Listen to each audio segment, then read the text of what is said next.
Hello friends, welcome you all. आज हम vision IAS के 11 नवंबर वाले डेली करंट अफेयर्स डिस्कस करेंगे। डिस्कस करने से पहले आपको ही पता है 2-3 दिनों से वीडियो लेक्चर सीरीज नहीं प्रोवाइड हो रही थी because the schedule was very busy. लेकिन now we are back to the track और जो 2 दिन के पेंडिंग करंट अफेयर्स है उसे भी अपलोड कर दिया जाएगा जल्द से जल्द।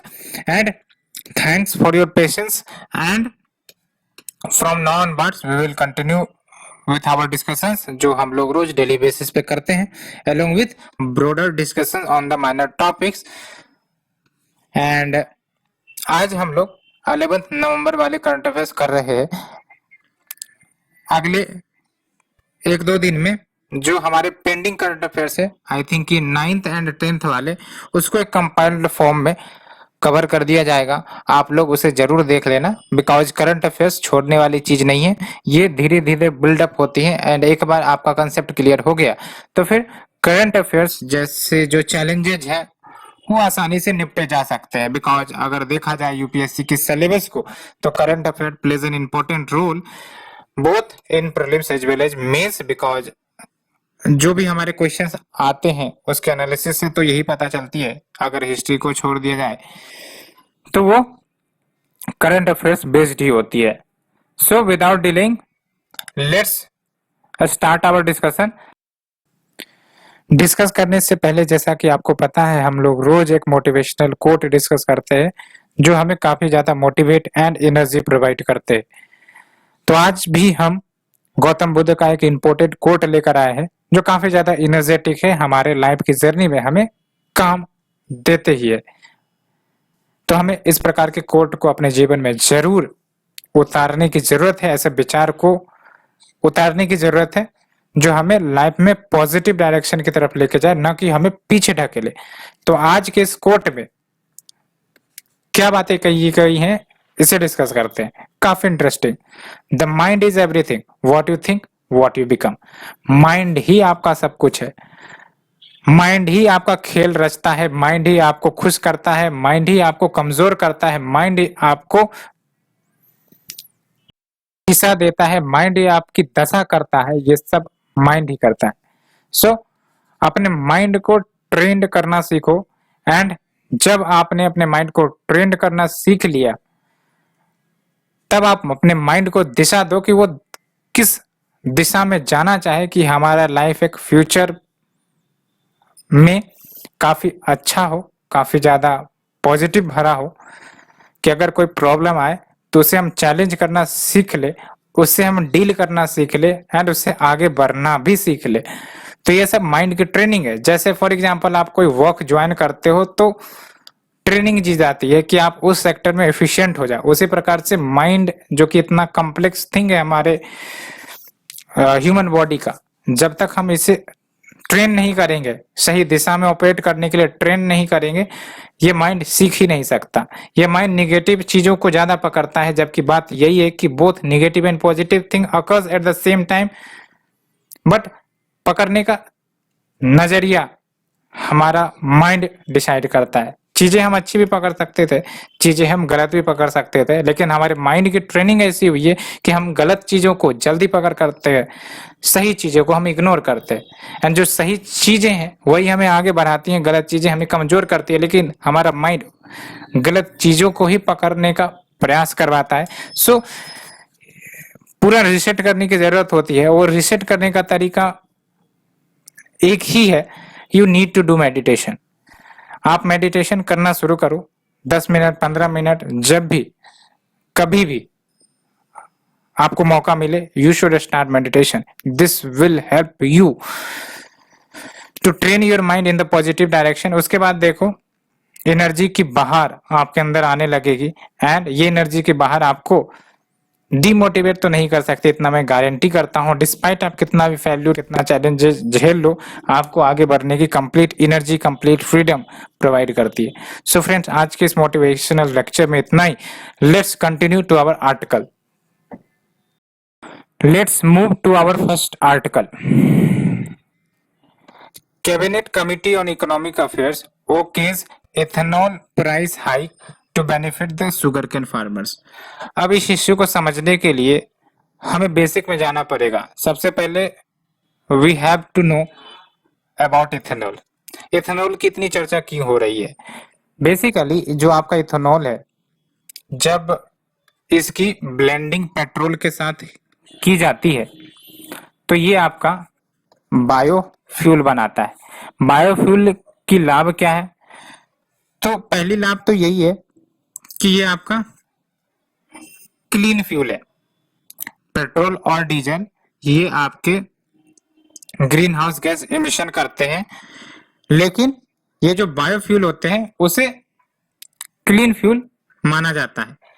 लेकिन जो इथेनॉल की ब्लेंडिंग है, इसकी सबसे बड़ी विडंबना यही है कि पेट्रोल या डीजल के साथ हम इसका 100% ब्लेंडिंग अभी फिलहाल नहीं कर पाएंगे, बिकॉज टेक्नोलॉजी हमारे यहाँ उपलब्ध नहीं है। लेकिन गवर्नमेंट अपने वेरियस प्रोग्राम के माध्यम से इथेनॉल ब्लेंडिंग को प्रमोट कर रही है। उसके लिए गवर्नमेंट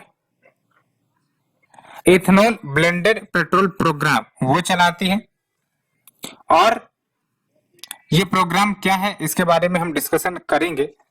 लेकिन इथेनॉल जो आपका ड्राइव होता है वो बेसिकली जो शुगर केन के रॉ मटेरियल्स हैं, यानी कि आपको ही पता है जो शुगर केन और उसके अंदर जो रस होता है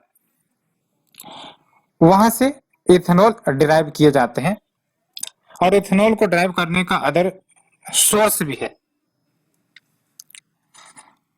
लेकिन आप एक बात बताओ, जब हमें इथेनॉल ब्लेंडिंग करनी है तो हमें इथेनॉल भी तो उपलब्ध होने चाहिए। वो इथेनॉल फार्मर्स उपलब्ध करवाएंगे। तो जब तक फार्मर्स को ये रेमनरेटिव नहीं होगा कि हम शुगर केन उगाएं और हमें अच्छी प्राइसेस ना मिले, तो फिर वो क्यों उगाएंगे? दैट्स व्हाई कि इथेनॉल को प्रमोट करने के लिए गवर्नमेंट फार्मर्स, जो शुगर केन फार्मर्स हैं, उनको रेमनरेटिव प्राइस देने का प्रयास करेंगी। दैट्स व्हाई ये जो आपका डिसीजन कैबिनेट की तरफ से आया है। तो होप आप बेसिक इश्यू समझ गए होंगे। तो कैबिनेट ने अपना अप्रूवल दे दिया है, और इस अप्रूवल के तहत जो भी इथेनॉल ड्राइव की जाएंगी from the sugar cane based raw materials, उनके प्राइस में बढ़ोतरी की गई है under the ethanol blended petrol programme for the forthcoming sugar season 2021-22। अभी शुगर के प्रोड्यूस करने का सीजन आ रहा है, तो ऐसे में फार्मर्स को मोटिवेट करने के लिए कि आप शुगर केन ग्रो करो, उसके लिए ये डिसीजन लिया गया है। एंड साथ ही साथ जो ऑयल पब्लिक सेक्टर इंटरप्राइजेज है उनको भी ये फ्रीडम दी गई है कि वो डिसाइड कर सकते हैं कि जो 2G एथेनॉल के प्राइसेस होंगे वो क्या होंगे। और इससे बेनिफिट क्या होगा कि ये जो आपके ऑयल पीएससीज हैं उनको प्रॉफिट मार्जिन अच्छे से मिल सकेंगी, और जब इनको प्रॉफिट होगा तो आराम से ये एडवांस बायोफ्यूल रिफाइनरीज सेटअप कर सकते हैं, क्योंकि जब तक इनके पास पैसे आएंगे नहीं तब तक ये इन्वेस्ट नहीं कर सकते अन्य रिफाइनरीज को ओपन करने के लिए। तो ये भी एक अच्छा डिसीजन लिया गया है इथेनॉल कल्चर को प्रमोट करने के लिए। अब बात करते हैं कि ये स्टेप से बेनिफिट क्या होंगे। पहली बात तो ये कि जो इथेनॉल सप्लायर्स है, जैसे शुगर केन फार्मर्स, ये आपके इथेनॉल सप्लायर्स है, तो इनको तो एक नंबर रेम्यूनरेटिव प्राइसेस मिलेंगी, क्योंकि प्राइस हाइक हुई है तो definitely remunerative prices, so that farmers motivate हो सके to grow the sugar cane. और दूसरी इंपॉर्टेंट बात, चूंकि ये आपका गवर्नमेंट की तरफ से डिसीजन आया है तो there will be price stability as well. Agriculture के सेक्टर में दो इंपॉर्टेंट बातें जान लेनी जरूरी होती है कि फार्मर्स कौन से क्रॉप उगाएंगे कौन से नहीं, वो डिपेंड करता है प्राइस स्टेबिलिटी प्लस आपके रेम्यूनरेटिव प्राइसेस के ऊपर। तो जब तक गवर्नमेंट ये सब इंश्योर नहीं करेगी तब तक फार्मर्स मोटिवेट नहीं होंगे शुगर केन को ग्रो करवाने में। दूसरी इंपॉर्टेंट बात ये कि जो कैन फार्मर्स है जो शुगर केन ग्रो करवाते हैं एंड जो इनसे खरीदते हैं, मिल ऑनर्स बेसिकली होते हैं जो इनसे खरीदते हैं, पेमेंट करने में डिले होती है। मिल ऑनर्स एक्वायर तो कर लेते हैं लेकिन जब पेमेंट की बात आती है तो पेमेंट नहीं कर पाते। तो जब ये प्राइस हाइक होगी तो आराम से जो पेंडिंग एरियर से पेंडिंग ड्यूज है कैन फार्मर्स के वो भी पे कर दिए जाएंगे। एंड तीसरी इंपॉर्टेंट बात कि जो क्रूड ऑयल इंपोर्ट्स पर हम जितने ज्यादा डिपेंडेंट है वो डिपेंडेंसी भी कम होगी। कैसे कम होगी? जब हम ब्लेंडिंग करेंगे, फॉर एग्जांपल 100% लेट्स से कि पेट्रोल है, इसमें हमने 10% ब्लेंडिंग की इथेनॉल के साथ, तो हमें बस 90% ही तो पेट्रोल मंगाने पड़ेंगे, इंपोर्ट करने पड़ेंगे क्रूड ऑयल को। तो हेंस हम कह सकते हैं कि जो क्रूड ऑयल के इंपोर्ट्स की डिपेंडेंसी है इंडिया की वो भी रिड्यूस हो सकेगी। तीसरा इंपॉर्टेंट बात, फॉरेन एक्सचेंज में भी बचत होगी। कैसे बचत होगी? जब हम इंपोर्ट ही कम करेंगे क्रूड ऑयल की तो डेफिनेटली हमारे पास पेमेंट करने के लिए बाध्य नहीं होना पड़ेगा, क्योंकि हम इंपोर्ट कम कर रहे हैं तो definitely we will save that money जो हम इंपोर्ट करने में पहले लगाया करते थे, चाहे वो पेट्रोल हो चाहे वो डीजल हो। और चौथा इंपॉर्टेंट बात, एनवायरमेंटल बेनिफिट्स, बिकॉज ब्लेंडिंग से जो ग्रीन हाउस गैस इमिशन है वो कम हो सकेगा and we will move towards cleaner fuel, तो एनवायरमेंटल बेनिफिट भी है।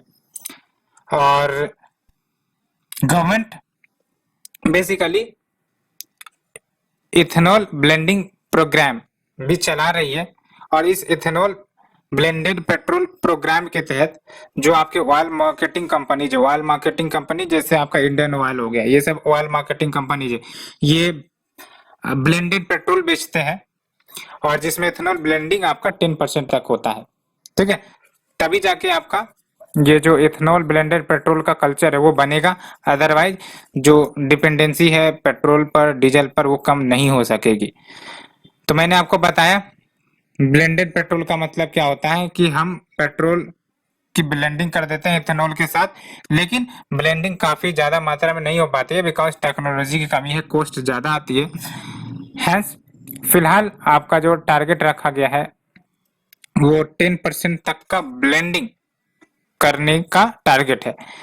और ये जो आपका EBP प्रोग्राम है यानी कि इथेनॉल ब्लेंडेड पेट्रोल प्रोग्राम, इसको अब एक्सटेंड किया गया है पूरे भारत के लिए।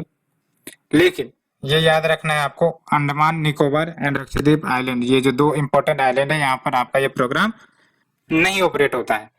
और दूसरा इंपॉर्टेंट अमेंडमेंट जो हुआ है वो है आपका कि जो इसके टारगेट है यानी कि इथेनॉल ब्लेंडिंग की जो टारगेट है उसमें आपका बढ़ोतरी की गई है। बाय 2022 गवर्नमेंट का ऑब्जेक्टिव है कि 10% इथेनॉल ब्लेंडिंग का टारगेट अचीव कर लिया जाए एंड बाय 2023 यानी कि एक साल बाद आपका 20% का ब्लेंडिंग टारगेट अचीव कर लिया जाए। एंड जो बेसिक इंफॉर्मेशन आपको पता होनी चाहिए बायोफ्यूल्स के बारे में, बायोफ्यूल्स का मतलब क्या हुआ कि वैसे फ्यूल्स जो आपके ऑर्गेनिक वेस्ट से बनाए जाते हैं, डिराइव की जाते हैं। फॉर एग्जांपल आपका शुगर केन का जो वेस्ट हो गया। एंड द मोस्ट इंपोर्टेंट बात ये कि ये जो आपका ट्रेडिशनल फ्यूल है जैसे पेट्रोल या डीजल उससे बिल्कुल डिफरेंट होता है ये बायोफ्यूल्स। एंड बायोफ्यूल्स आपका काफी जल्दी तैयार हो जाती है, लेकिन जब हम बात करते हैं ट्रेडिशनल फ्यूल की, पेट्रोल या डीजल की, तो उसको बनने में काफी लंबा वक्त लगता है। आप भी जानते हो कि उसे बनाए कैसे जाते हैं।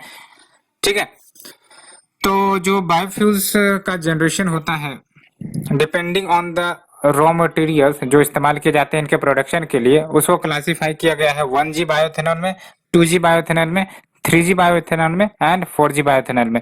1G बायोइथेनॉल में क्या होता है आपका कि जो आपके मकई या फिर जिसको आप मक्का कहते हो, मक्का प्लस शुगर केन, इनसे आपका बायोइथेनॉल डिराइव किया जाता है, तो इन्हें हम 1G बायोइथेनॉल कहते हैं। एंड जो आपका 2G बायोइथेनॉल है, इसमें जो आपके फार्म वेस्ट हैं जो लेफ्ट ओवर हो जाते हैं आफ्टर द हार्वेस्ट, यानी कि हार्वेस्ट होने के बाद, फसल की कटाई होने के बाद जो आपके लेफ्ट ओवर वेस्ट हैं, उनसे जब एक्सट्रैक्ट आउट किया जाता है इथेनॉल, तो उसे हम कहते हैं 2G बायोइथेनॉल। 3G बायोइथेनॉल में हम क्या करते हैं, माइक्रो ऑर्गेनिज्म का इस्तेमाल करते हैं to extract the ethanol. 4G के तहत क्या होगा आपका कि इसमें और ज्यादा एडवांस लेवल पर हम जाते हैं, बायोटेक्नोलॉजी की मदद करते हैं, मेटाबॉलिक इंजीनियरिंग की हेल्प लेते हैं टू प्रोड्यूस द बायोइथेनॉल। तो जैसे जैसे हम ऊपर जाएंगे 1G 2G 3G 4G, more and more advance methods इस्तेमाल किए जाते हैं टू प्रोड्यूस बायोइथेनॉल। तो होप आपने बायोइथेनॉल के जो टॉपिक है उसको आपने अच्छे से कवर या अंडरस्टैंड कर लिया होगा। एंड एक रिलेटेड न्यूज है कि जो कैबिनेट है, उन्होंने जो प्राइस सपोर्ट वो प्रोवाइड करते हैं कॉटन कॉर्पोरेशन ऑफ इंडिया को, उस प्राइस सपोर्ट को एक्सटेंड किया है, बिकॉज कॉटन सीजन आने वाली है, जस्ट लाइक जो आपका शुगर केन सीजन है उसी प्रकार से कॉटन सीजन भी आने वाली है। तो ऐसे में जो कॉटन प्रोड्यूसर है वो ग्रो करे कॉटन को, उसके लिए जरूरी है कि जो प्राइस हो वो रेम्यूनरेटिव हो। दैट्स वाई समय समय पर जब भी सेशन निकलता है, सीजन आता है, उससे पहले, ग्रो करने से पहले ये डिक्लेयर कर दी जाती है गवर्नमेंट के द्वारा, तभी जाके फार्मर्स मोटिवेट होंगे क्रॉप्स को ग्रो करवाने में। तो रिलेटेड न्यूज में हमने देखा कि जो कैबिनेट है प्राइस सपोर्ट जो वो देते हैं उसको एक्सटेंड किया गया है कॉटन कॉर्पोरेशन ऑफ इंडिया को। एंड बेनिफिट क्या होता है इसका कि जो प्राइसेस हैं कॉटन के उसको स्टेबलाइज करेगा, साथ ही साथ जो फार्मर्स डिस्ट्रेस, यानी कि मार्केट में जनरली कम प्राइस पर इन्हें बेचना पड़ता है फार्मर्स को, तो ऐसा या ऐसी स्थिति नहीं हो पाएगी। एंड कॉटन की बात करें तो cotton plays a major role in sustaining livelihood of around 58 lakh cotton farmers. आप देख सकते हो 58 लाख कॉटन फार्मर्स के लाइवलीहुड को ये सस्टेन करता है आपका कॉटन। दैट्स वाई ये सब प्राइस सपोर्ट दिए जाते हैं। And approx 400 to 500 lakh people cotton and related activities में एंगेज्ड हैं, जैसे आपका cotton processing and trade. Hence government time to time ऐसे सेक्टर को सपोर्ट देती रहती है सो दैट फार्मर्स भी रिन्यूमरेटिव रहे एंड इस सेक्टर में वर्क कर रहे हैं जो वर्कर्स हैं, जो भी पीपल एंगेज्ड हैं, उनका भी लाइवलीहुड सस्टेन्ड रहे। तो हमने आर्टिकल नंबर 1 डिस्कस किया डिटेल से, बट सॉरी सिलेबस तो हमने डिस्कस ही नहीं किया। सिलेबस आपका, तो जो सिलेबस है आपका फर्स्ट आर्टिकल का, इसमें 2-3 सिलेबस का इंटीग्रेशन है। पहली बात तो ये कि environment issues related to environment, pollution, वो सब तो आ ही जाता है, plus major crops, plus transport and marketing of agriculture produce and issues related constraint. तो एग्रीकल्चर का टॉपिक के अंदर भी आप इसे कवर कर सकते हो, प्लस इन्वायरमेंट के टॉपिक के अंतर्गत भी कवर कर सकते हो, प्लस जो फार्मर के स्ट्रेस है, या फिर यूं कह सकते हो कि doubling the farmers income, use of technology, ये मल्टीपल एस्पेक्ट्स इस टॉपिक में कवर किए गए। तो काफी अच्छी आर्टिकल थी अगर हम बात करें तो। Let's move to article number 2। Cabinet approves restoration and continuation of Member of Parliament Local Area Development Scheme, that is your MP led। तो MP led के बारे में आपने सुना होगा कि कोविड-19 के दौरान ये जो स्कीम है उसे स्टॉप कर दी गई थी, बिकॉज फंड क्राइसिस हो गई थी, एंड जो भी इसके अंतर्गत फंड एलोकेट होते थे वो Covid related assistance and Covid related challenges को डील करने के लिए इस्तेमाल किए जा रहे थे। दैट्स वाई उस समय इस स्कीम पर रोक लगा दी गई थी। अब इस स्कीम को फिर से कंटिन्यू किया जाएगा इसका अप्रूवल आ चुका है। एंड सबसे पहले हम सिलेबस को देखते हैं। GS paper 2 welfare schemes for vulnerable section of the population by the center, states and performance of these schemes। तो ये आपका बेसिक टॉपिक होगा। एंड ये जो आपका स्कीम्स है, इधर आप देखो सिलेबस में है ना, वेलफेयर स्कीम, तो इसके अंतर्गत आपका ये कवर होगा। तो एमपी लेड के बेसिक के बारे में हम जानेंगे। सबसे पहली बात तो ये कि जो आपका एमपी लेड स्कीम है, इसका बेसिक ऑब्जेक्टिव ये है कि जो आपके मेंबर ऑफ पार्लियामेंट है, इसमें राज्यसभा एंड लोकसभा के मेंबर्स दोनों आ जाते हैं। और जब हम बात करते हैं राज्यसभा की, तो इसमें नॉमिनेटेड मेंबर्स भी आते हैं। तो हर एक की अपनी अपनी कंस्टिट्यूएंसी होती है। जो आपके लोकसभा मेंबर्स होते हैं वो पार्टिकुलर कंस्टिट्यूएंसी से इलेक्ट होकर आते हैं। राज्यसभा के जो मेंबर होते हैं वो आपका पार्टिकुलर कंस्टिट्यूएंसी से चुनकर आते हैं, जिन्हें मेंबर ऑफ लेजिस्लेटिव असेंबली चुनती है, स्टेट लेजिस्लेटिव असेंबली चुनती है राज्यसभा के मेंबर को, आपको ही पता है। सो इस स्कीम का ऑब्जेक्टिव ये है कि जिस भी कंस्टिट्यूएंसी से जो एमपी है वो चुने गए हैं, कुछ एक्सेप्शन भी है, वो एक्सेप्शन को भी देखेंगे, लेकिन इसका बेसिक ऑब्जेक्टिव आप समझो कि जिस भी कंस्टिट्यूएंसी से जो मेंबर है वो चुने गए हैं, इस स्कीम के तहत उनको ये ड्यूटी दी गई है कि भाई साहब, आपकी कंस्टिट्यूएंसी में जो आपको डेवलपमेंटल वर्क कराने हैं, डेवलपमेंटल वर्क यानी कि रोड बनवाना हो या फिर वाटर फैसिलिटीज प्रोवाइड करनी है, जो भी आपकी फैसिलिटीज या इम्यूनिटीज आपको देनी है, जो भी डेवलपमेंटल वर्क करवानी है, आप करवाओ, पैसे हम देंगे, यानी कि केंद्र सरकार देगी। So that local area development हो सके, बेसिक फैसिलिटीज एंड इम्यूनिटी उस एरिया में आ सके, एंड जो आपका ब्रोडर ऑब्जेक्टिव है, जैसे होता है ना बूंद बूंद से घड़ा भर जाना, उसी प्रकार से हर एक डिस्ट्रिक्ट में, हर एक कंस्टिट्यूएंसी में जब ये एमपी डेवलपमेंटल वर्क करेंगे तो ओवरऑल स्टेट डेवलप होगा, स्टेट की basic immunities and infrastructure boost होगी। एंड जब स्टेट की basic immunities and infrastructure boost होगी तो जो भारत है उसका overall performance in infrastructure, in sanitation, वो सब भी इम्प्रूव होगा। तो ये एक आपका बॉटम टू टॉप अप्रोच वाला स्कीम है, आपको ये याद रखना है, बॉटम टू टॉप वाला स्कीम है ये, ठीक है। तो बेसिकली ये जो आपका अप्रूवल मिला है, अब ये ऑपरेट करेगा, जो रिमेनिंग पार्ट है financial year 2021 to 22 plus up to financing year 2025-26, इतने ड्यूरेशन तक ये स्कीम को चलाई जाएंगी।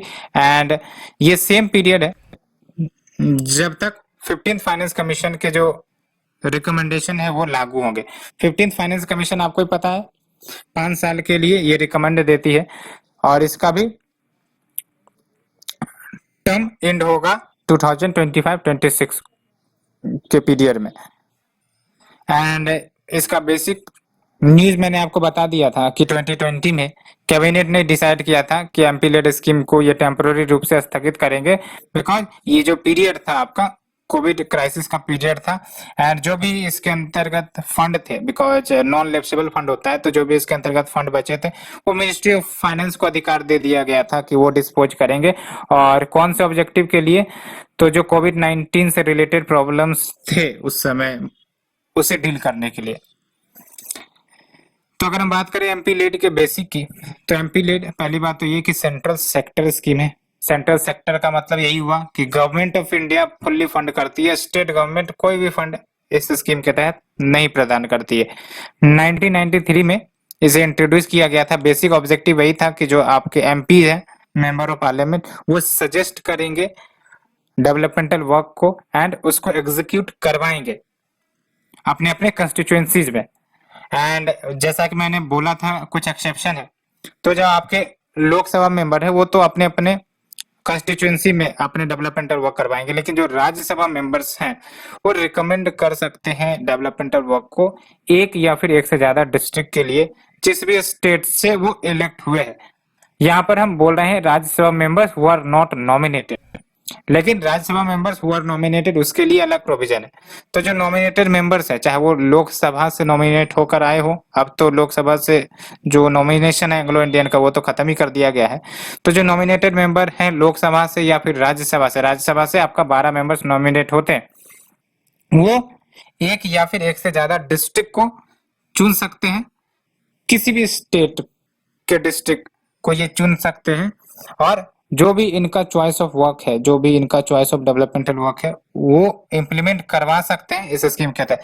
तो ये पॉइंट काफी इंपॉर्टेंट है। नॉमिनेटेड मेंबर्स के लिए कोई रेस्ट्रिक्टेड कंस्टिट्यूएंसी नहीं है, किसी भी स्टेट को वो चुन लेंगे और किसी भी डिस्ट्रिक्ट में, चाहे वो एक डिस्ट्रिक्ट हो या फिर एक से ज्यादा डिस्ट्रिक्ट हो, वहां पर ये जो प्रोग्राम है, जो वो डेवलपमेंटल वर्क चाहे वो करवा सकते हैं।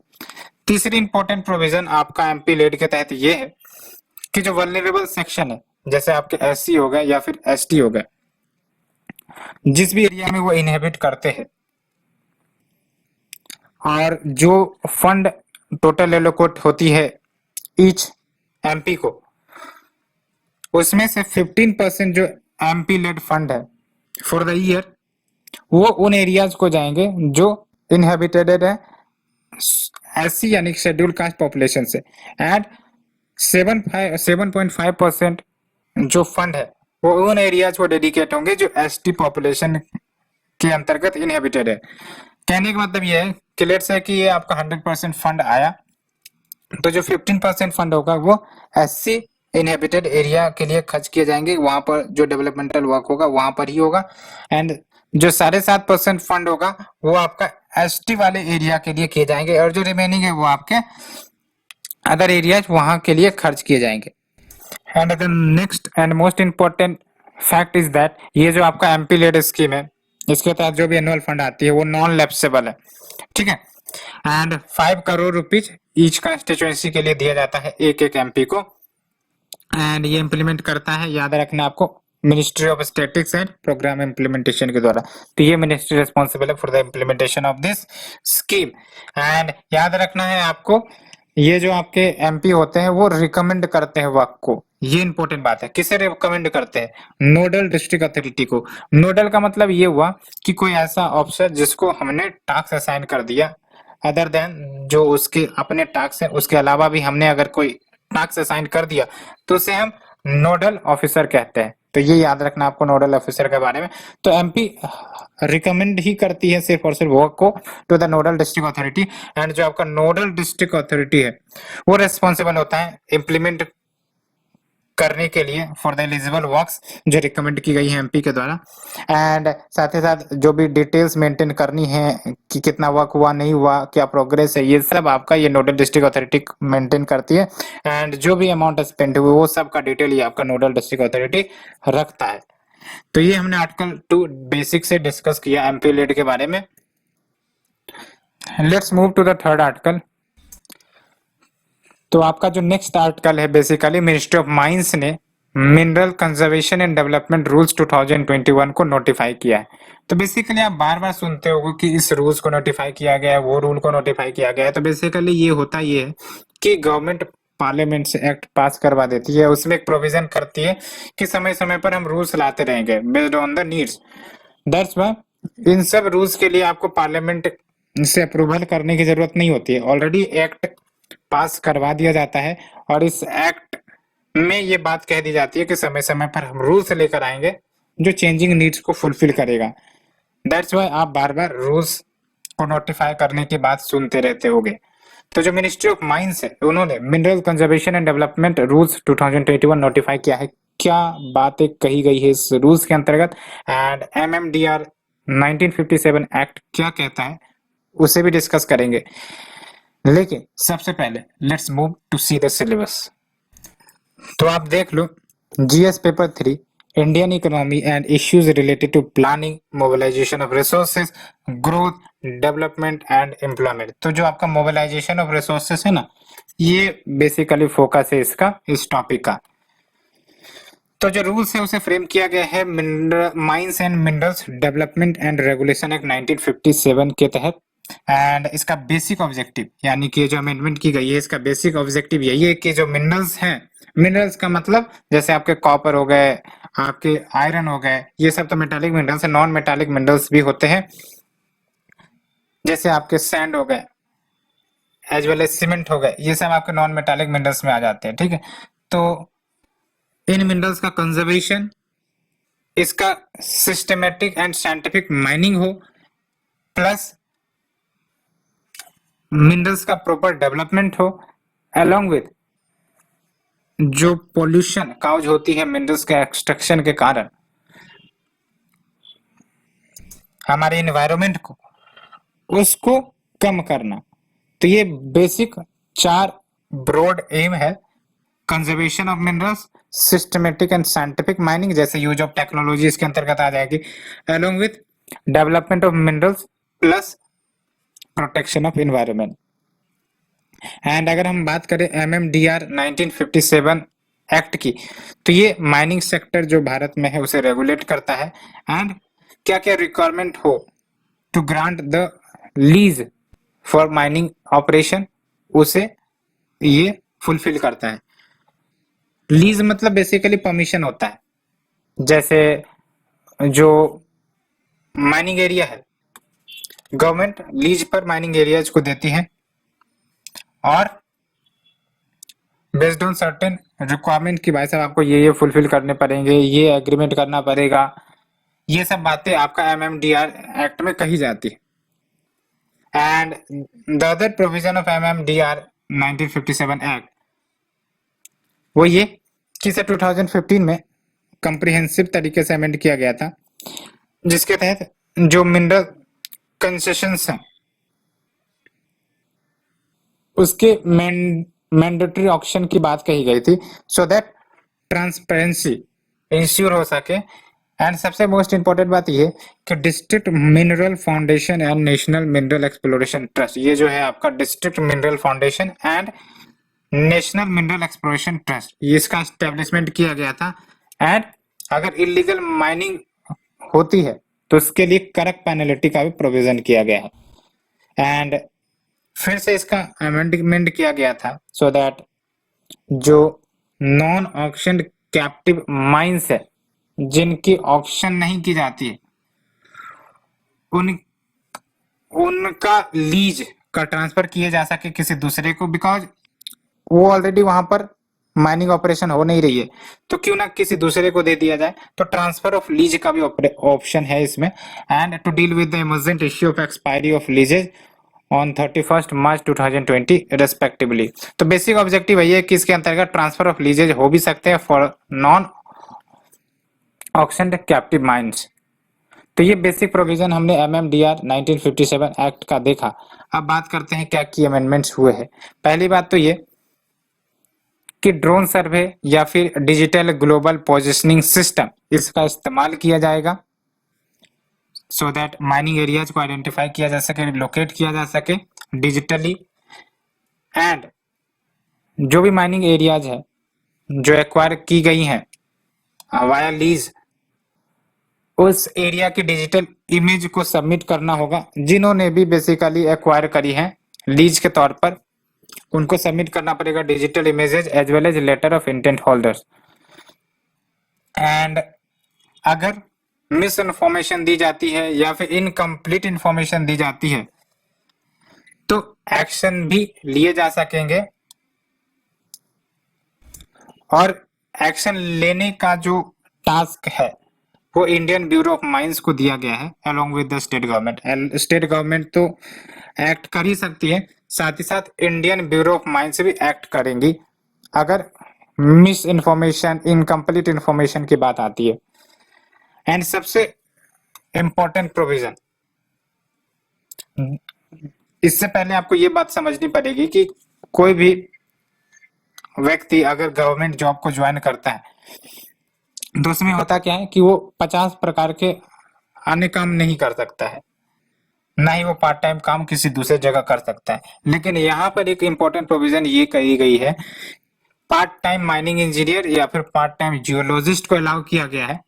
यानी कि ये जो आपके पार्ट टाइम जियोलॉजिस्ट होंगे या पार्ट टाइम माइनिंग इंजीनियर होंगे ये कुछ समय के लिए कैटेगरी ए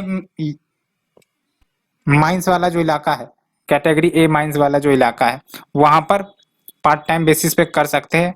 बाकी जो अपना समय अपने दूसरे जो उनका ओरिजिनल जॉब है वहां पर वो डेडिकेट कर सकते हैं। तो बेसिक ऑब्जेक्टिव मेरा कहने का मतलब ये है कि पार्ट टाइम माइनिंग इंजीनियर या फिर पार्ट टाइम जियोलॉजिस्ट को अलाउ किया गया है कैटेगरी ए माइंस के लिए। एंड कैटेगरी ए माइंस के अंतर्गत बेसिकली वो माइनिंग एरिया आ जाते हैं जिनकी लीज्ड एरिया बिलो 25 हेक्टेयर से 25 हेक्टेयर से कम है, सो दैट कंप्लायंस बर्डन को ईज डाउन किया जा सके स्मॉल माइनर्स के लिए। बिकॉज जो भी स्मॉल माइनर्स होते हैं अगर उनको ज्यादा कंप्लायंस प्रोन बनाया जाएगा तो अल्टीमेटली फिर उनको माइनिंग करने में दिक्कतें आएंगी and ease of doing businesses को भी कहीं ना कहीं नुकसान होगा। एंड पेनल्टी प्रोविजन तो है ही है इन द रूल्स और इसको और ज्यादा रेशनलाइज किया गया है। एंड एनुअल एनुअल नहीं basically amount of financial assurance उसको बढ़ाकर 5 लाख रुपए कर दिया गया है for category A mines and 3 lakh rupees कर दिया गया है फॉर कैटेगरी बी माइंस। तो बेसिकली ये जो आपका annual amount of financial assurance है इसका मतलब ये है कि हमने माइन लीज पर लिया लेट से एंड अल्टीमेटली वहां से कुछ निकला नहीं, या फिर वो कह सकते हो कि जो इकोनॉमिक बेनिफिट हमें मिलनी चाहिए थी वो नहीं मिल सकी, तो इसके लिए आपका फाइनेंशियल एश्योरेंस दिया जाएगा। और कैटेगरी ए के लिए आपको 5 लाख रुपए एंड कैटेगरी बी माइंस वाले इलाकों के लिए 3 लाख रुपए। बेनिफिट क्या होगा इस रूल का, तो जो माइन प्लानिंग प्रैक्टिसेस है उसमें इंप्रूवमेंट आएगी। बिकॉज आप भी देख रहे हो कितने सिग्निफिकेंट चेंजेस की गई। एक तो आपका इंक्लूजन ऑफ डिजिटल टेक्नोलॉजी, दूसरी इंपॉर्टेंट बात ये पेनल्टी, स्ट्रिक्ट पेनल्टी, तीसरी इंपॉर्टेंट बात ये कि जो आपका इंडियन ब्यूरो ऑफ माइंस है उनको पावर दी गई है कि मिस इन्फॉर्मेशन या फिर फॉल्स इन्फॉर्मेशन अगर कोई देता है तो उस पर एक्ट किया जा सकेगा। साथ ही साथ आपका पार्ट टाइम माइनिंग इंजीनियर्स भी मिल सकेंगे, पार्ट टाइम जियोलॉजिस्ट भी मिल सकेंगे। इससे बेनिफिट यही होगा कि आपका पैसे की बचत होगी उन माइनर्स के लिए जो एफोर्ड नहीं कर पाते फुल टाइम जियोलॉजिस्ट या फिर माइनिंग इंजीनियर को। And better supervision of mining operation ये तो होगी along with ease compliance burden for the small miner. ये प्रोविजन आपका इससे कंप्लीट होता है कि जो आपका कंप्लायंस बर्डन है स्मॉल माइनर्स के लिए वो काम होगा। साथ ही साथ बेटर सुपरविजन माइनिंग ऑपरेशन का हो सकेगा अलोंग विद सिक्योरिटी सेफ्टी जो माइंस में बरतने चाहिए वो भी इंश्योर हो सकेंगे। एंड इसी के साथ let's move to the next article. Cabinet approves reservation norms for jute packaging material. तो इसे हम देखते हैं, सबसे पहले सिलेबस पर ध्यान देते हैं। ये आपका आर्टिकल नंबर 4 जीएस पेपर 3 में कवर होगा, major crops cropping patterns in various parts of the country. ठीक है, तो ये आप देख लो। सबसे पहली बात तो ये याद रखो कि जूट इज ए क्रॉप, ठीक है। और दूसरी इंपॉर्टेंट बात ये हर राज्य में नहीं ग्रो की जाती है, ये बेसिकली रेस्ट्रिक्टेड क्लाइमेट में ग्रो की जाती है, रेस्ट्रिक्टेड सॉइल में ग्रो की जाती है। इसके बारे में हम डिस्कस करेंगे। सबसे पहले इसी को डिस्कस कर लेते हैं जूट के बारे में। जूट के क्षेत्र में भारत लार्जेस्ट प्रोड्यूसर है पूरे विश्व में एंड इसके लिए आपको alluvial soil and heavy rainfall की जरूरत होती है। एंड अगर हम टेम्परेचर की बात करें तो काम टेम्परेचर लगभग 20 to 40 डिग्री सेल्सियस के आसपास का टेम्परेचर होना चाहिए। But warm and high humid climate आपको जरूरत होती है इस क्रॉप को ग्रो करवाने के लिए, जो मानसून सीजन के दौरान अवेलेबल होती भी है। और एरियाज ऑफ जूट प्रोडक्शन, तो बिहार और वेस्ट बंगाल दो मेजर एरियाज है जहां पर जूट प्रोड्यूस की जाती है। अलोंग विथ आपका जो आंध्र प्रदेश है यहाँ पर भी जूट ग्रो किया जाता है, लेकिन जो वेस्ट बंगाल है वो आपका लार्जेस्ट प्रोड्यूसर है जूट इन इंडिया। ठीक है, एंड असम भी जूट ग्रो करता है। तो कुछ इंपॉर्टेंट राज्य जहां पर जूट ग्रो किया जाता है, बिहार, असम, आपका West Bengal and Odisha and Andhra Pradesh. ठीक है, एंड जो भी हमने कंडीशन देखा जो रिक्वायर्ड है ग्रो करवाने के लिए वो उपलब्ध होते हैं यहाँ पर। दैट्स व्हाई आपको यहाँ पर जूट ग्रो करते हुए दिख जाती है। जूट मिल भी आपको यही मिलते हैं because as per the theory of industrial location यहाँ पर आपको रॉ मटेरियल मिल जाती है, मार्केट भी मिल जाता है, तो आराम से इसको ग्रो करके एक्सपोर्ट भी किया जा सकता है। तो हालांकि ये ज्योग्राफी ऑप्शनल्स के लिए ज़्यादा इंपॉर्टेंट होगा अगर लोकेशन की बात करें, लेकिन आपको बेसिक क्लियर अंडरस्टैंडिंग हो गई होगी जूट के बारे में।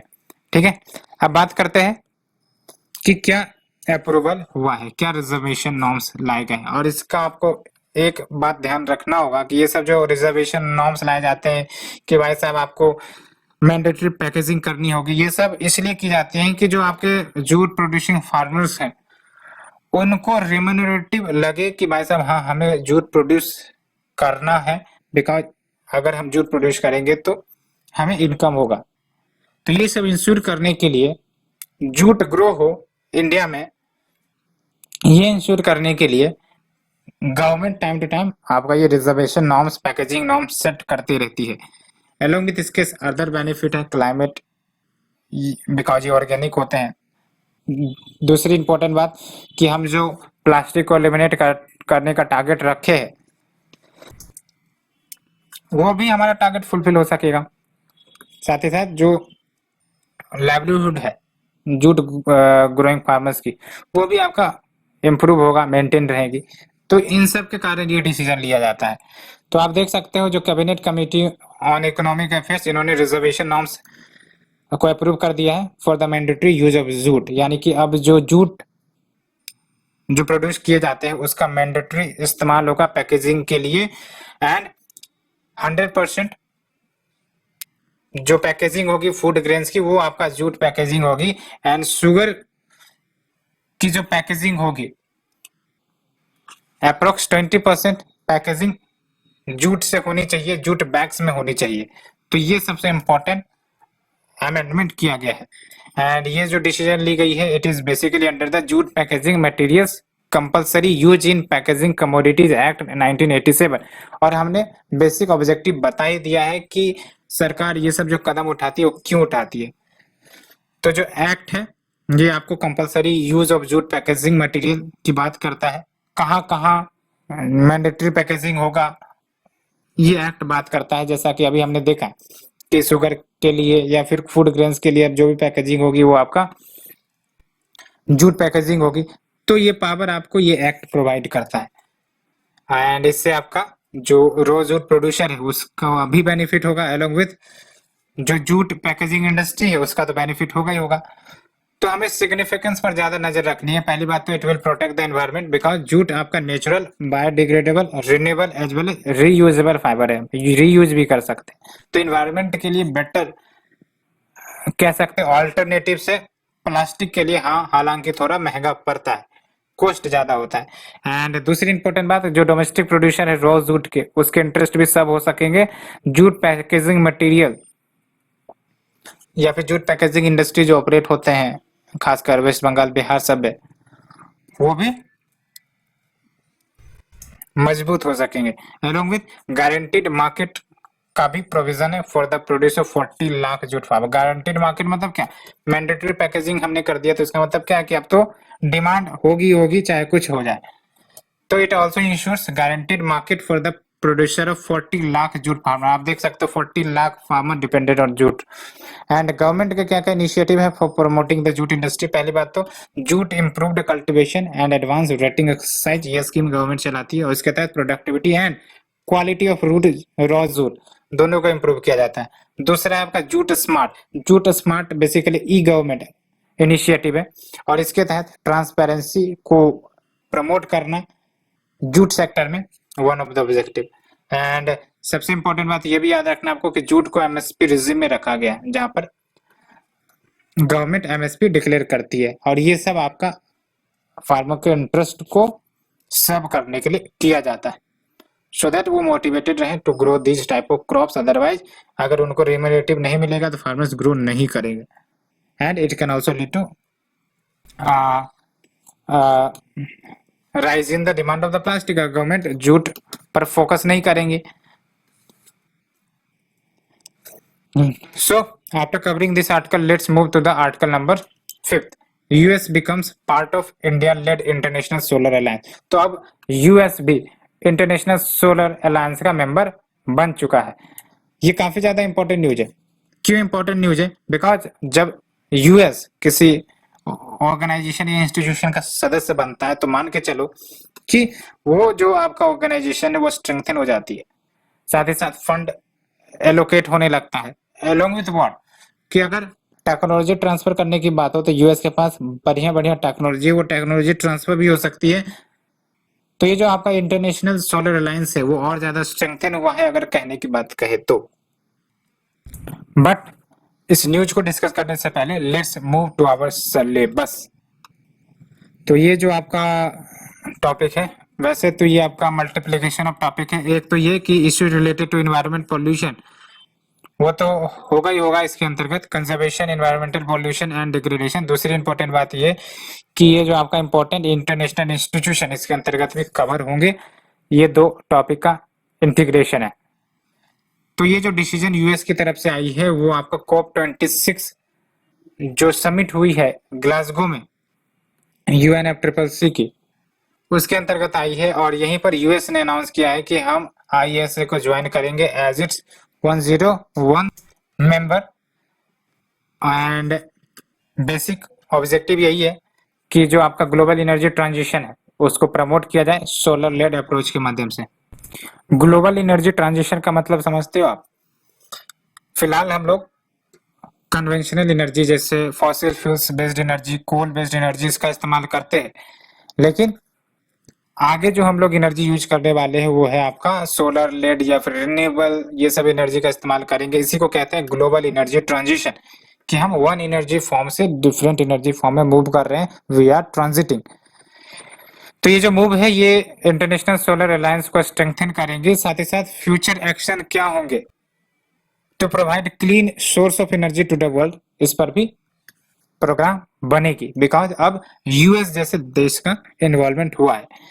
एंड अगर हम बात करें इंटरनेशनल सोलर अलायंस के बेसिक के, तो इंटरनेशनल सोलर अलायंस जो है वो आपका treaty based intergovernmental organisation. Intergovernmental organisation मतलब कि जो भी मेंबर्स हैं एंड जो गवर्नमेंट है वो सब आएंगे, पार्टिसिपेट करेंगे, मीटिंग करेंगे एंड डिसीजन लेंगे। ये होता है आपका इंटर गवर्नमेंटल ऑर्गेनाइजेशन, जहां पर government of the nation participate करती है। तो ये जो आपका treaty based intergovernmental organisation है जो सोलर रिसोर्स रिच कंट्रीज को इंटीग्रेट करती है। एंड ये जो सोलर रिसोर्स रिच कंट्रीज है ये either Tropic of Cancer and Tropic of Capricorn के बीच में लाई करती है या फिर पार्टली लाई करती है। फॉर एग्जांपल इंडिया की बात करें तो इंडिया आपका ट्रॉपिक ऑफ कैंसर बीच से पास होता है, तो इंडिया भी इसका मेंबर है। एंड ऐसे भी देश है जहां जो ट्रॉपिक ऑफ कैंसर है, ट्रॉपिक ऑफ कैप्रिकॉर्न के बीच में देश लाई करते हैं। तो इन सब देशों को इंटीग्रेट किया गया है सो दैट जो भी एनर्जी नीड्स है ग्लोबल लेवल पर उस एनर्जी नीड को एड्रेस किया जा सके। क्यों? बिकॉज जो फॉसिल फ्यूल वाली एनर्जी है, चाहे वो कोल हो जाए, चाहे वो डीजल हो जाए या पेट्रोल हो जाए, उसकी लिमिटेड क्वांटिटी है, वो एक ना एक दिन खत्म हो जाएगी। तो हमें अल्टरनेटिव ढूंढने की जरूरत है। एंड इसे लॉन्च की गई थी by the Indian prime minister plus president of France, दोनों ने मिलकर इसे लॉन्च किया था 30 नवंबर 2015 को पेरिस में, which is in France, on the sideline of conference of parties 21। और ये जो आपका कॉन्फ्रेंस ऑफ पार्टी 21 हुई थी, यही COP 21 ने पेरिस एग्रीमेंट 2015 का आउटकम भी दिया था। ठीक है। एंड बेसिक ऑब्जेक्टिव यही है कि फ्यूचर सोलर जनरेशन को प्रमोट किया जा सके, ऐसी टेक्नोलॉजी जनरेट की जा सके, डेवलप की जा सके जो सोलर एनर्जी को स्टोरेज करेगा एंड काफी ज्यादा efficient and less costly produce करेगा मेंबर कंट्रीज के लिए, as well as member countries की नीड्स को फुलफिल करेगा। अलोंग विथ व्हाट, इन सब के लिए हमें पैसे की जरूरत है। तो बाय 2030 $1000 बिलियन, यहाँ आप देखो $1000 बिलियन की जो रुपीज है उस मतलब मोबिलाइज करी जाएंगी। बात करते हैं भारत के लिए क्या सिग्निफिकेंस है। तो भारत के लिए सिग्निफिकेंस ये है कि इंडिया को एक रोल मॉडल के रूप में ये आगे लेता जा रहा है, because India as well as जो आपका फ्रांस है, दो मेजर एनर्जी कंज्यूमिंग कंट्रीज है, क्योंकि भारत में एनर्जी खपत काफी ज्यादा है, आपको ही पता है। एक आपका global south that is India और दूसरा आपका global north that is France. ये दोनों मिलकर ये इन्होंने ही ISA फ्रेमवर्क को स्टेब्लिश किया है और जो लीडिंग रोल है क्लीन एनर्जी, ग्रीन एनर्जी के क्षेत्र में वो भारत निभा रहा है।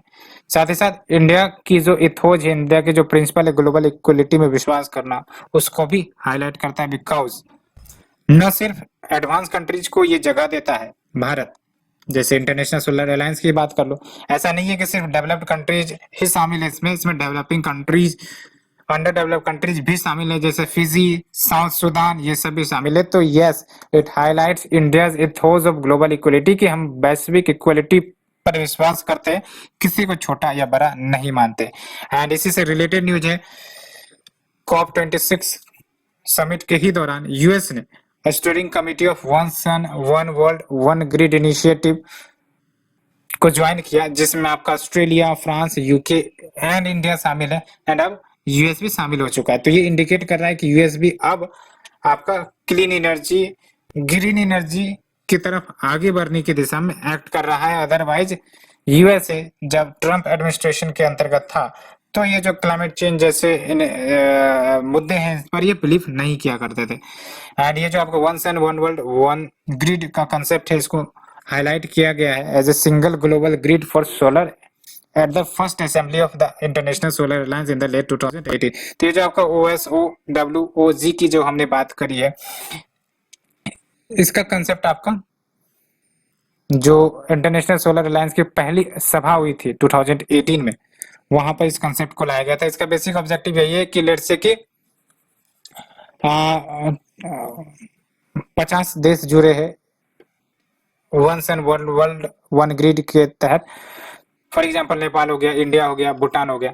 तो इंडिया में जो भी सोलर एनर्जी प्रोड्यूस हो रही होगी उसको ग्रिड में ट्रांसपोर्ट कर दिया जाए। नेपाल में जो एनर्जी प्रोड्यूस हो रही होगी उसको भारत के ग्रिड से कनेक्ट कर दिया जाए। भारत एंड नेपाल का जो ग्रिड है उसका भूटान से, अदर नेशन से कनेक्ट कर दिया जाए, सो दैट ये यूनिफॉर्मिटी बन जाए कि अगर भारत में एनर्जी क्राइसिस आई या सप्लाई कम हुआ तो नेपाल उसे फुलफिल करवा दे, भूटान उसे फुलफिल करवा दे। तो ये बेसिक ऑब्जेक्टिव है। सो ये हमने आर्टिकल डिस्कस किया। Let's move to the next article. COP26 Clydebank declaration. Clydebank declaration के बारे में हम जानेंगे और इसे लॉन्च किया गया है to pioneer 6 zero emission shipping route. अब आप जीरो इमिशन बार बार सुन रहे होंगे, हर एक जगह इन्वायरमेंट के क्षेत्र में जीरो इमिशन की बात नजर आ रही है। क्या ये जीरो इमिशन का मतलब ये है कि जितना हम इमिट कर रहे हैं ग्रीन हाउस, उतना ही हम कंज्यूम करवा रहे हैं। कंज्यूम करवाने का मतलब या तो हम एफोरेस्टेशन के माध्यम से या फिर कोई टेक्नोलॉजी इफिशिएंसी लाकर किसी भी तरीके से हम जितना इमिट कर रहे हैं उतना ही कंज्यूम अगर करवा देते हैं, that means we have achieved the zero emission target. तो जो COP26 एंड उसी से एसोसिएटेड जो आपका क्लाइड बैंक डिक्लेरेशन हुआ है, इसके तहत न सिर्फ आपका zero emission target nation set कर रहा है, बल्कि जो शिपिंग रूट्स है जहां से भी आपका इमिशन होता है, यहां से भी आपको पता है शिपिंग रूट जो होती है, जिस रूट से आपके जो शिप्स है वो क्रॉस करते हैं, वो भी आपका ग्रीन हाउस गैस इमिट करते। तो इन शिपिंग रूट को भी जीरो इमिशन बनाया जाए, यानी कि जितना ये शिपिंग रूट्स इमिट करता है आपका ग्रीन हाउस गैस, उतना ही कंज्यूम करवा दिया जाए, उतना ही सिंक करवा दिया जाए, so that net emission zero हो जाए। तो इसी की दिशा में आपका ये क्लाइड बैंक डिक्लेरेशन है। तो बेसिकली ये जो क्लाइड बैंक डिक्लेरेशन है, इसमें आपके 19 कंट्रीज, जिसमें आपका ब्रिटेन है, यूएस भी शामिल है, ये सब सिग्नेटरीज बने हैं इस क्लाइड बैंक डिक्लेरेशन के, जिसे लॉन्च किया गया है COP26 क्लाइमेट समिट के दौरान, जो कि आपका ग्लासगो में हेल्ड हुआ था।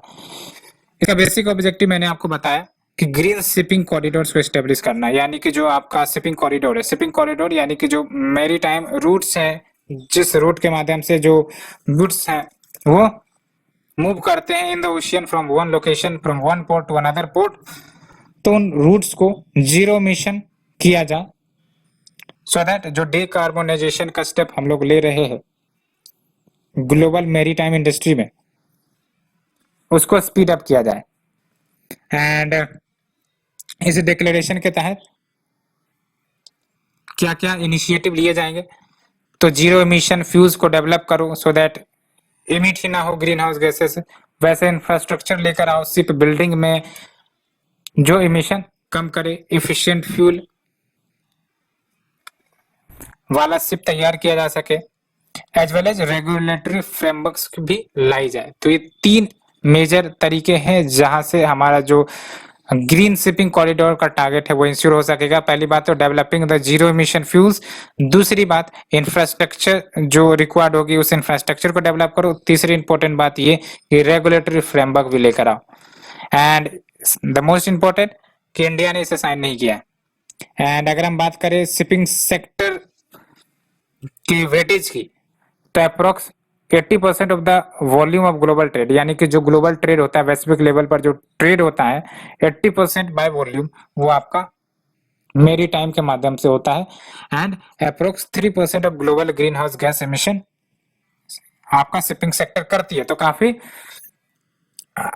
कह सकते हो कि अच्छा खासा share green house gas emission में शिपिंग सेक्टर करती है। और ऐसे में अगर जो क्लाइड बैंक डिक्लेरेशन है उसके प्रोविजन को, उसके टारगेट को इम्प्लीमेंट किया जाए तो ये जो आपका ग्रीन हाउस गैस एमिशन है वो शिपिंग सेक्टर से भी खत्म हो सकता है।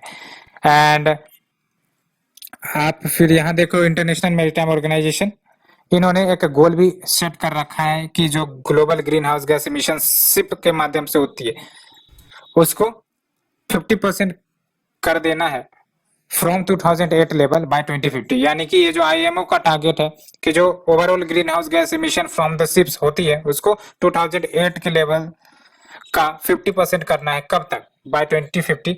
लेकिन ये याद रखनी है कि जो गोल है it is not aligned with the 2015 Paris agreement on climate change, because Paris agreement में क्या है 1.5 डिग्री को कम करना, 1.5 डिग्री तक आपका टेम्परेचर इंक्रीमेंट करना है ना, एट मैक्स 2 डिग्री। लेकिन यहाँ पर क्या हो रहा है 50% रिड्यूस करना है आपका green house gas emission from the ships. And अन्य क्या स्टेप लिए गए हैं ग्लोबल लेवल पर towards decarbonisation of shipping industry? तो पहली बात तो ये कि जो आपका international convention for prevention of pollution from ship, that is MARPOL, जो आपका मेन इंटरनेशनल कन्वेंशन है जो पॉल्यूशन को होने से रोकता है in the maritime environment by the ships, तो ये आपका मार्पोल इनिशिएटिव है। और ये जो पॉल्यूशन वो जो मैराइन एनवायरनमेंट में करती है किस तरीके से कर सकती है, या तो ऑपरेशनल या फिर एक्सीडेंटल कॉजेज। एक्सीडेंटल कॉजेज में आपको ऑयल स्पिलिंग आ जाता है, ऑपरेशनल यानी कि फ्यूल सब जो होते हैं वो सब आपका इमिट करते हैं। और आईएमओ ने एडॉप्ट किया है ना अमेंडमेंट जो सपोर्ट करता है कि भाई साहब सल्फर का जो इस्तेमाल शिप के फ्यूल ऑयल के रूप में होता है उसका डिमांड कम करना, बिकॉज सल्फर आपको ही पता है काफी ज्यादा ग्रीन हाउस गैस पोटेंशियल रखता है as compare to the carbon dioxide. And अगर हम बात करें टाइप ऑफ पॉल्यूटेंट्स जो शिपिंग सेक्टर के कारण होती है, तो पहली बात तो ऑयल स्पिलिंग। ऑयल स्पिलिंग क्या होता है अगर हजार्डियस केमिकल्स ओशियन में डिस्चार्ज हो जाते हैं